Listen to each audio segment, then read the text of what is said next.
त्याचा डिसिजन घेऊ. आज तरी सरकारला घेण्याबद्दल आमचं काही मत नाहीये, येण्याबद्दल काही म्हणणं नाहीये.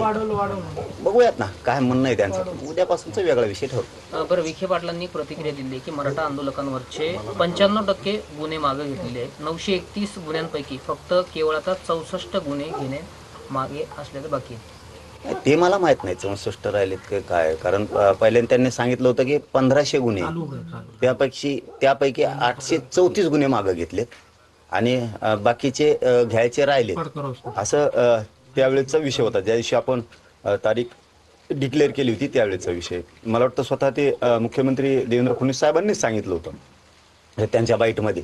परंतु आता जर तुमच्या म्हणण्यानुसार 34 राहिले तर हे मला नाही माहिती. 64 राहिलेत तर मला नाही माहिती 64 राहिलेत का काय. आता येत आहेत ना ते, बघूयात ना काय ते. पण ते म्हणतात की उपोषण हा काही मार्ग नाहीये. सरकारची भूमिका सांगितल्यानंतर सातारा गॅझेटचा आग्रह जरांगे पाटील सोडतील.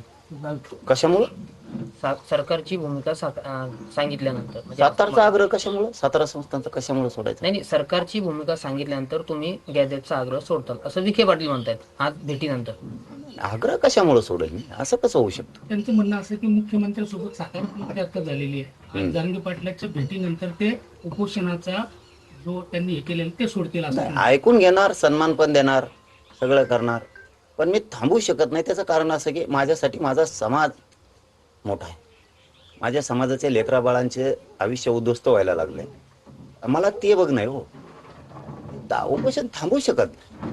उपोषण नाही थांबू शकत. हो, एक गोष्ट खरी आहे, सरकारकडून शिष्टमंडळ येत आहे म्हणल्याच्या नंतर आता त्यांचा एक मंत्री येत आहे का 2-4 मंत्री येत आहेत का काय येतात, शिष्टमंडळाची त्यांची रूपरेषा त्यांची कशी त्याबद्दल मला नाही माहिती. परंतु उपोषण नाही थांबणार. चर्चेत सरकारकडून येत आहे म्हणल्याच्या नंतर सन्मान होणार त्यांचा. आम्ही त्यांच्याशी चर्चाही करणार. उद्याचा विषय उद्यावर. आपणच सांगितलं होतं 29च्या आत सगळ्या मागण्या त्याची मंजुरी द्या, अंमलबजावणी द्या म्हणून. त्यामुळे 29 पूर्ण आहे त्यांना, रात्रभर पण आहे.